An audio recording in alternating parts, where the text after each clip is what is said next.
কাউকে দেয়নি, সেই ধন আমরা হয়েছি। ওই নামের সঙ্গে প্রেম মিশিয়ে দিয়ে তিনি হয়ে গেলেন দাতার শিরোমণি। সে দাতার শিরোমণি হয়ে জীবের দ্বারে দ্বারে সেদে সেদে কেঁদে কেঁদে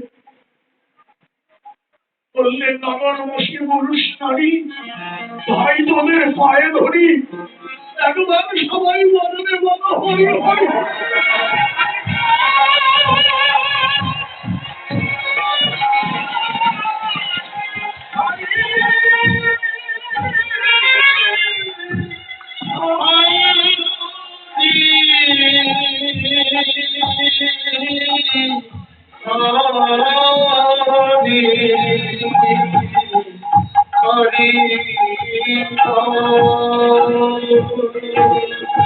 তাই তিনি ভরতি ধরে তার সঙ্গে আবার কি বললেন, স্বরূপ ধরেছে, তোর স্বরূপ ধরেছে, স্বরূপ ধরেছে মহাভাব স্বরূপিণী, স্বরূপ ধরেছে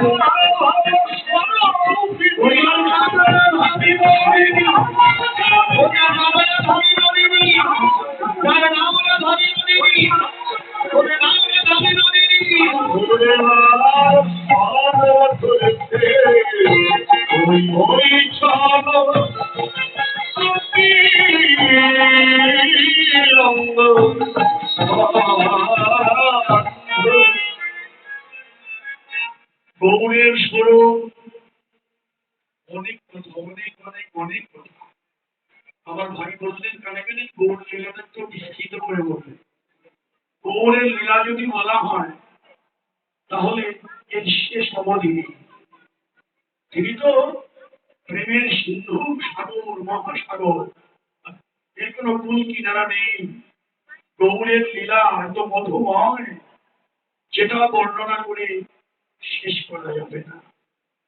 তাই তিনি তার স্বরূপটাকে ভালো করে জানো। গৌর কে? আমরা জানি রাধা কৃষ্ণ মিলে গৌর হয়েছে। আর এটা আবার কি বলছিলাম, যে রাধা কৃষ্ণের মিলিত বিগ্রহ। আমরা জানি রাধা কৃষ্ণ মিলে গৌর হয়েছে। আচ্ছা, রাধা আর কৃষ্ণ, এই যে কথা, কৃষ্ণ এবং রাধা, কৃষ্ণের স্বরূপ আছে কয়েকটি স্বরূপ। কৃষ্ণ কত বছর এই লীলায় প্রকট লীলা ছিলেন এটাও জানতে হবে। তার কয়টি স্বরূপ তাও জানতে হবে। শুধু কৃষ্ণ রাধা মিলেই যে মন হয়ে গেলেন এটা বললেই তো বৈষ্ণবের মন ভরবে না।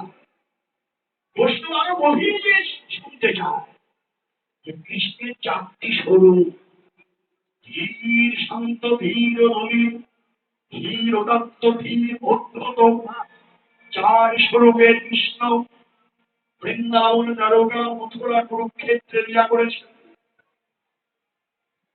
আর রাধারানীর ভাব, রাধারানী শুধু রাধা নয়, রাধার ভাব আছে। সে ভাবটা কি? স্নেহমান প্রণয় না গুণরাগ, ভাব মহাভাব, রূঢ় মহাভাব, অধিরূঢ় মহাভাব, মাদনাক্ষ মহাভাবের মুরতি শ্রীমতী রাধা ঠাকুরানী। রাধা কৃষ্ণ মিলে গৌর হলে এক কথায় বলে দিলাম, কিন্তু না, বলতে হবে আচ্ছা কোন স্বরূপের কৃষ্ণ আর কোন ভাবময়ী রাধা মিলে গৌর হয়েছিল।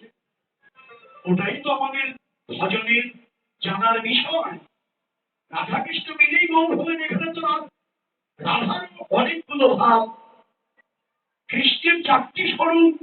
কোন স্বরূপের কৃষ্ণ আর কোন ভাবময়ী রাধা মিলে গিয়েছিলেন? শাস্ত্রকার বললেন শোনো তাহলে।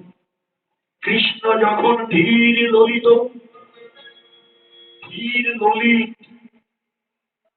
চারটি স্বরূপের মধ্যে ধীর শান্ত, ধীর ললিত, ধীর উদাত্ত, ধীর উদ্ধত, উদ্ধত, চার স্বরূপের কৃষ্ণ। কিন্তু বৃন্দাবনে যখন তিনি ধীর ললিত শ্যাম শান্ত দিভক্ত, ওই যে আমরা নিত্য নব কিশোরের ধ্যান করি,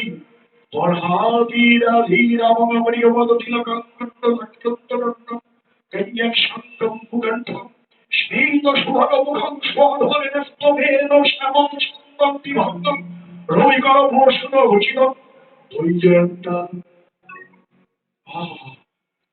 বধাধীরাধীরম প্রিয়মদ তিলকম কুণ্ডলাক্রান্ত গণ্যম কঞ্জাক্ষঙ্কম ভূকণ্ঠ স্মিত সুভগ মুখং সাধারণ স্তবেন শ্যামং সুন্দরং দিভক্তং রবিকর বৈষ্ণভূষিত বৈজয়ন্তে বন্দে বৃন্দাবনস্থম যুমতি শতকৃতম ব্রহ্মলোকালোকেশম।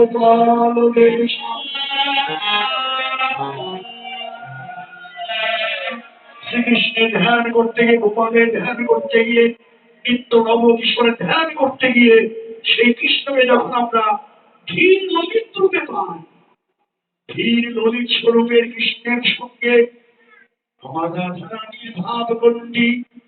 ওই যে ভাবের মধ্যে বললাম মহাভাব, মহাভাবের মধ্যে রূঢ় মহাভাব, অধিরূঢ় মহাভাব, শেষেরটি বলেছি মাদনাক্ষ মহাভাব। আমার গৌরী যখন ধীর ললিত স্বরূপে স্থিত, তখন রাধারানী যখন মাদনাক্ষ মহাভাবে বিভাবিতা, মাদনাক্ষ মহাভাবে বিভাবিত রাধার সঙ্গে ধীর ললিত স্বরূপের কৃষ্ণের মহামিলনে হয়েছে। গৌর হরি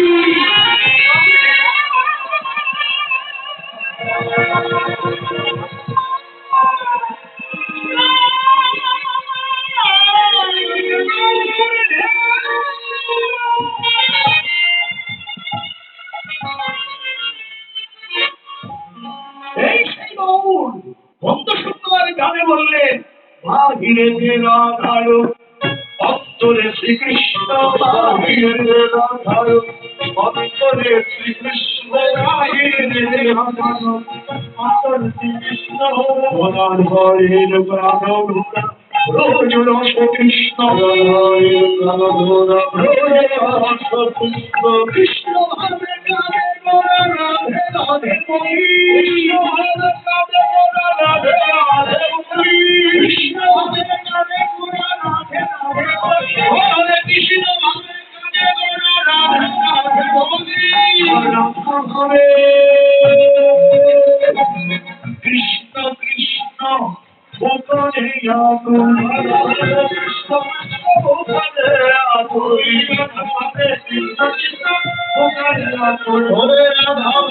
কৃষ্ণ কৃষ্ণ ভূপনে হরে কৃষ্ণ হরে কৃষ্ণ কৃষ্ণ কৃষ্ণ হরে হরে হরে রাম হরে রাম হরে হরে হরে কৃষ্ণ কৃষ্ণ কৃষ্ণ হরে রাম হরে রাম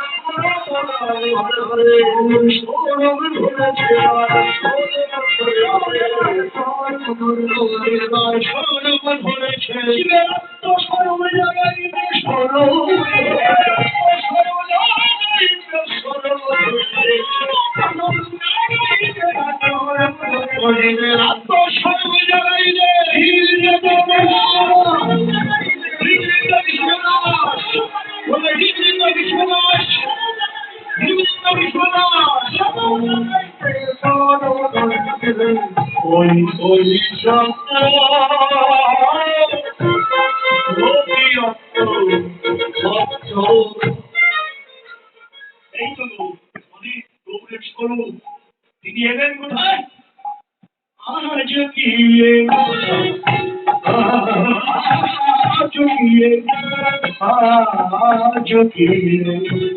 নবদ্বীপ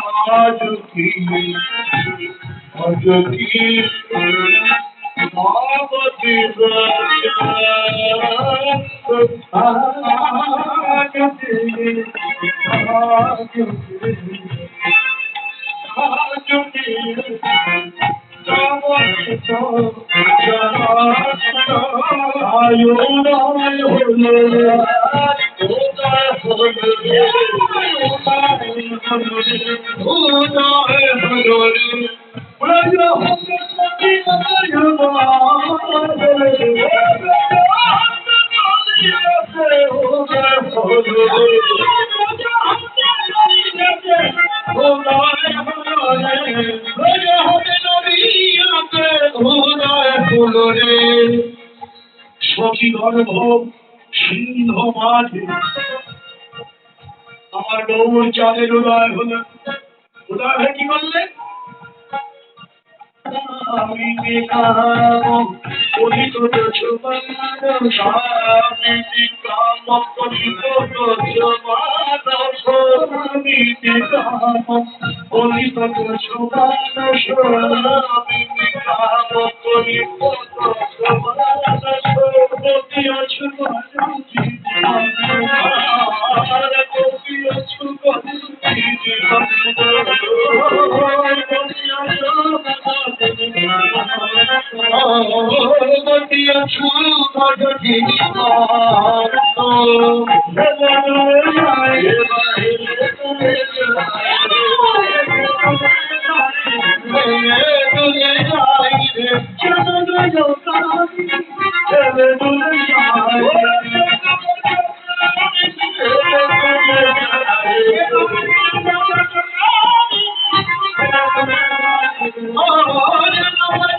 হাতি হাতি যেমন হেলে দুলে চলে, আমার গৌর হরি হেলে দুলে উঠছে। হাতির কয়টি সুর? সুর কয়টি হাতি? গজমান হাতি কয়টি? গৌরের আমার হাতির যে একটি সুরে হেলে দুলে চলছে, আর আমার গৌরের দুটো সুর, দুটো হাত উঁচু করে হেমদণ্ড বাহু তুলে হেলে দুলে যায়।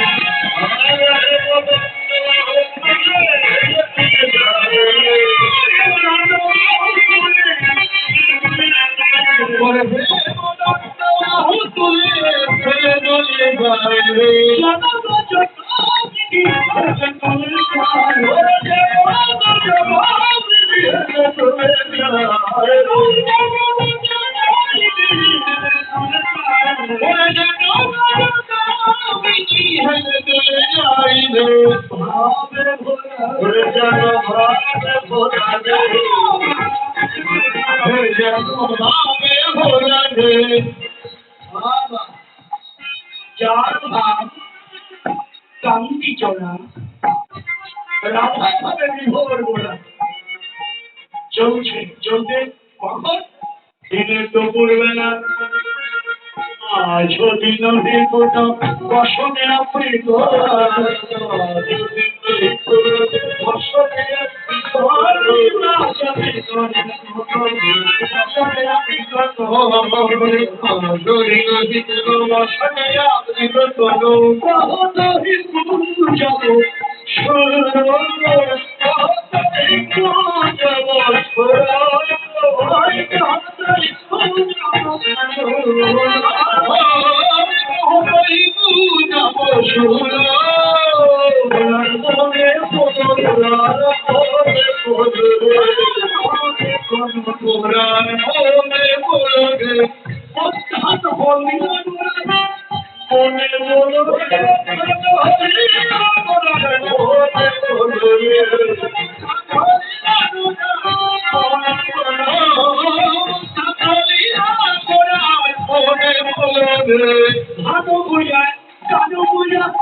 দুপুর বেলা অর্থাৎ মধ্যাহ্নকালে বৃন্দাবনে যেমন শ্রীমতী রাধারানী ভানু পূজার ছলে কানু পূজা করেছিলেন, আমার গৌর হরিও সেই ভাবনায় বিভাবিত হয়ে সেই ব্রজপ্রেমে বিভোর হয়েছে।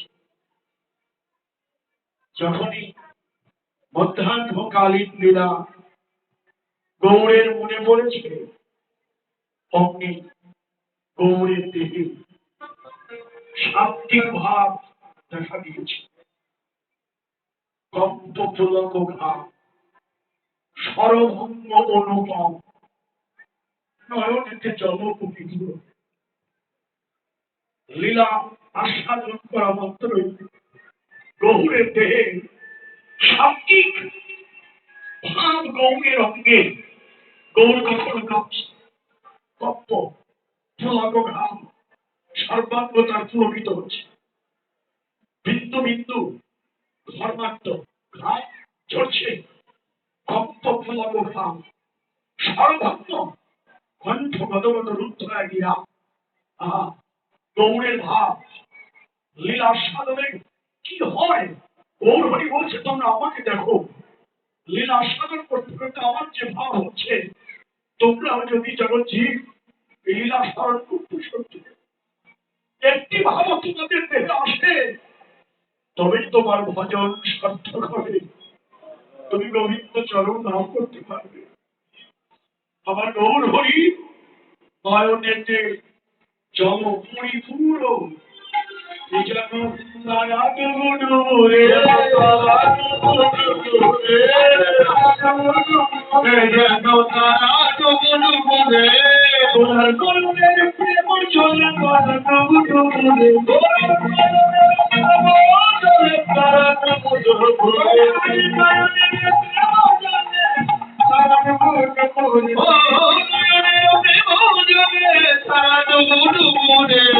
আমার তারা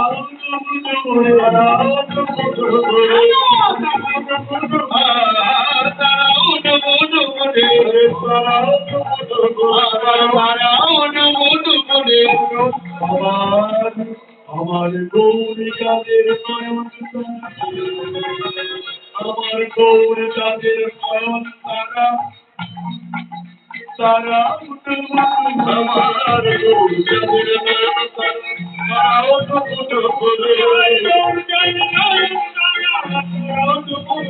আমার গৌরী যাদের নয়ন তারা তারাও ডুবে গৌরী যাদের নয়ন তারা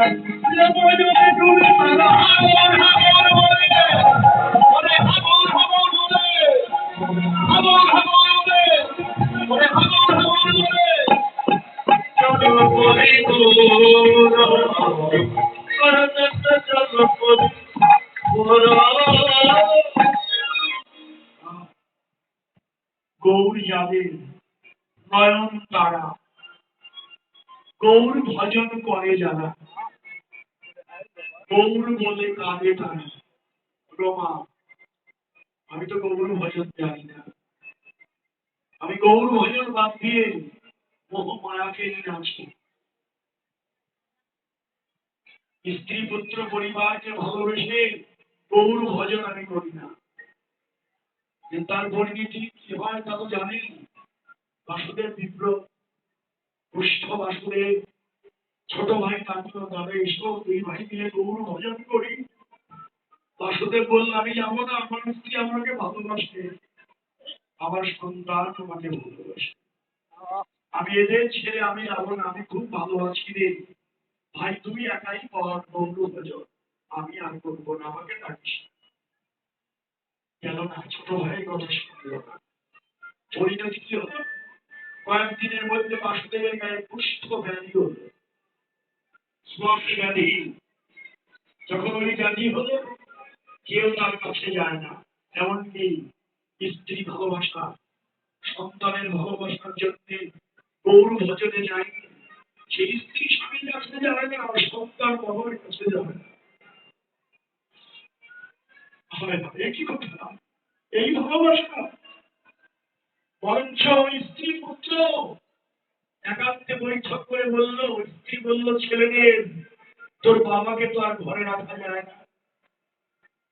ছেলেরা বলল, মা আমারও তো ভাবছিলাম এই কথা তোমাকে বলবো, বাবাকে তো ঘরে রাখা যায় না, কিন্তু তুমি যদি ব্যথা পাও এই জন্য আমরা বলিনি। তুমি যখন বললে আমাদের মনের কথাই তো বললে, বাবাকে তো আর ঘরে রাখা যায় না, তাহলে কি করবো? বাবাকে ঘর থেকে বাইরে বের করে দাও। হ্যাঁ, দূরে কোথাও রেখে দাও।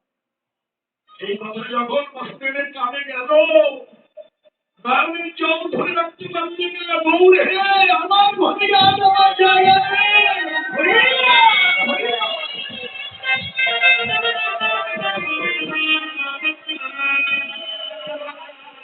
আমার ঘর, সে আমার ঘরে আমার জায়গা নেই, এই আমার ভালোবাসা। ক্ষুধার জ্বালা, ক্ষুধার জ্বালায় কাতরাচ্ছে বাসুদেব, আসছে তার কাছে। অনেকক্ষণ পর স্ত্রী নাকে কাপড় বেঁধে দূর থেকে কিছু খাবার দূর থেকে দিয়ে দিল, যেন শিয়াল কুকুরকে যেমন দেয় ওই রকম একটু দিয়ে দিল। ক্ষুধার জ্বালা তো তাই খেয়ে নিল বাসুদেব। আর পোকাগুলো গায়ের মধ্যে ভাব হয়ে গেছে তো, বুঝতে পারি। তখন তৎকালীন ভালো চিকিৎসাও ছিল না, সারতে দেরি হতো। পোকাগুলো বসে বসে পড়ছে, আর বাসুদেব হাত দিয়ে পোকাকেই বলছে, রে পোকা দেখ, সবাই আমাকে ছেড়ে গেল রে, তোরা যাস রে, তোরা আমাদের কাছে থাক। পোকাগুলোকে ধরে আবার ওই জায়গায় নিয়ে যাচ্ছে। আর শুধু গৌর গৌর গৌর গৌরে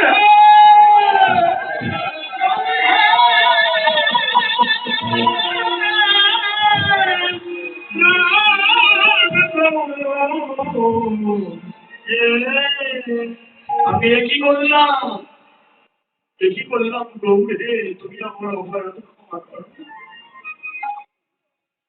শুনতে পেল ভক্তবৃন্দ সঙ্গে মহাপ্রভু গ্রামের এক কোণে হরিনাম করতে এসেছে। বাসুদেব বলল, আমি আর দেরি করবো না, আমি এবার যাবো, আমি গৌরের কাছে যাবো। কাতরাতে কাতরাতে যেতে পারছে না, অনেকক্ষণ লেগে গেল যেতে, কিন্তু ওদিকে মহাপ্রভু ভক্তদের নিয়ে কীর্তন শেষে চলে গেছে। বাসুদেবকে পেল না, মহাপ্রভুকে পেল না। ভক্তদের বলল, তোমরা কি দেখেছো? তোমরা বলো তো কোথায় দাঁড়িয়ে মহাপ্রভু কীর্তন করেছিল?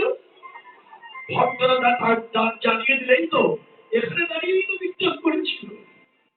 বাসুদেব বিপ্রনয়নের জল ছেড়ে দিয়ে বলল, আমার ভাগ্যে তো হলো না মহাপ্রভুর চরণ, আমি তার চরণ ধুলায় বরাবরই দেব, চরণ ধুলায় বরাবরই দেব।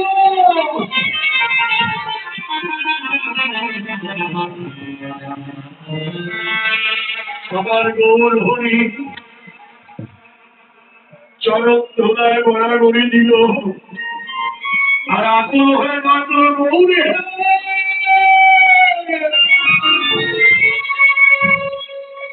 গৌরে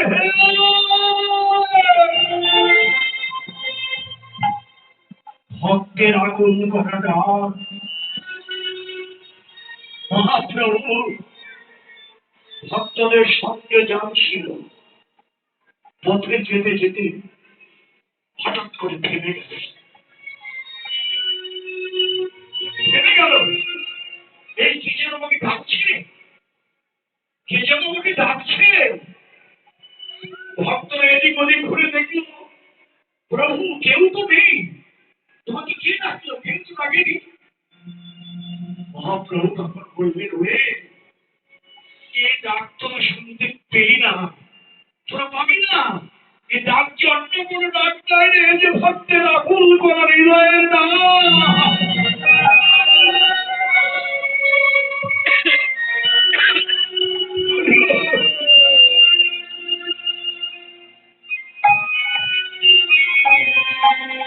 এই যে ভক্তের আকুল করা ডাক, আমি যাব ভক্তদের মাঝ থেকে পাগলের মতো ছুটলেন মহাপ্রভু। ছুটতে ছুটতে বাসুদেবের নিকটে গিয়ে ডাকলেন, বাসুদেব তুই আমাকে ডেকেছিস, তুই আমাকে ডেকেছিস বাসুদেব। বাসুদেব তাকিয়ে দেখলেন সাক্ষাৎ মহাপ্রভু সামনে দাঁড়িয়ে। প্রভু, প্রভু এসেছো তুমি, এসেছো তুমি, তুমি দাঁড়িয়ে থাকো, আমার কাছে এসো না। দেখো দেখো, যে স্ত্রীর ভালোবাসার জন্য, যে সন্তানের ভালোবাসার জন্য আমি তোমার ভজনে যাইনি, ছোটবেলায় ডেকেছিল, আমি তার মায়ের ডাক শুনিনি। আমার স্ত্রী পুত্র আমাকে ভালোবাসে বলে আমি তাদের ভালোবাসার বদ্ধ হয়েছিলাম। প্রভু, তোমার ভজন আমি করিনি, আজ কেউ আমার কাছে আসে না। প্রভু, কেউ আসে না, তুমিও এসো না। প্রভু, তুমিও আমার কাছে এসো না, দূরে দাঁড়িয়ে থাকো। প্রভু, আমি দূর থেকে তোমাকে প্রণাম জানাই। অমনি আমার মহাপ্রভু কি বললেন জানে? ওরে বাসুদেব, এই জগতে কেউ তোর ডাকে না আসলেও আমি কি নামে এসে থাকতে পারি?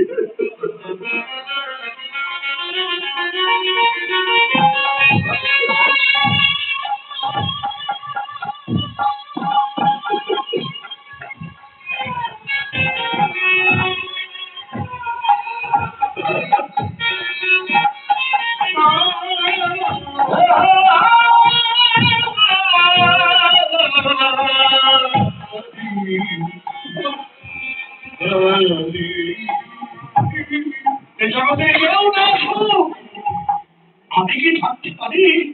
আয় তুই আয় আমার পক্ষে, আয় রে ও তুই আয় ও তুই আমার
বাসুদেবকে জড়িয়ে ধরলেন।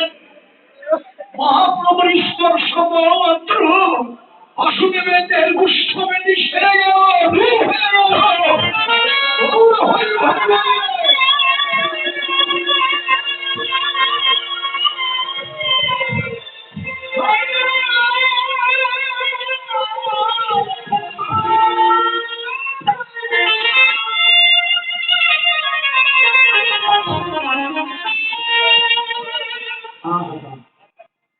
পরমানন্দে বাসুদেব গৌরের কৃপা পেয়ে হরিনাম করলেন, জানিয়ে দিলেন আমার গৌরের ভজন যদি আমরা না করি, মোহমায়িনীর জীবন কাটিয়ে দেই, কোনদিন জানা হতে মুক্ত লাভ করতে পারবো না। আমাদের সবাইকে আসতে হবে, ভজনে থাকতে হবে, গৌরের চরণে আত্মদান করতে হবে, তবেই আমরা রাধা গোবিন্দের জীবন রূপ আমরা হৃদয়ের মধ্যে অঙ্কিত করতে পারব।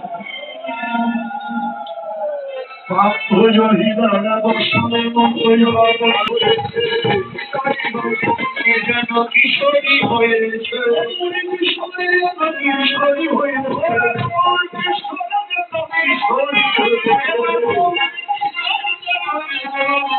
আমার গৌর কিশোরী যেন কিশোরী হয়েছে, কিশোরী শরী শরী কিশোরী হয়েছে, কিশোরী শরী শরী কিশোরী কিশোরী কিশোরী কিশোরী হলো, কিশোরী কিশোরী হলো,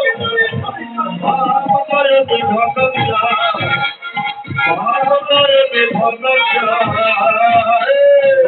মোহন দাস লীলাস রাধা মোহন দাস লীলাস রাধা মোহন দাস বিজয় বিলাস সই চরণ জন সই চরণ জন সই চরণ জন সই চরণ জন পাই কবে বাহরে কবে বাহরে কবে বাহরে কবে বাহরে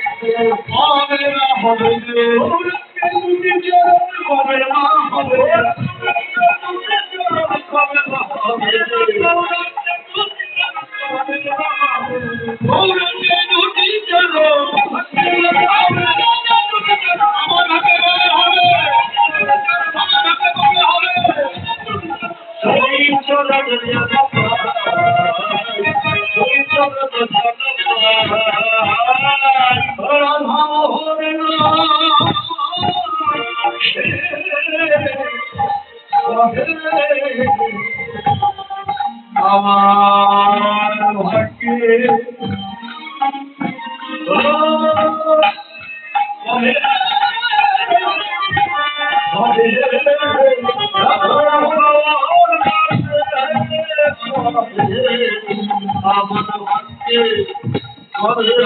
রাম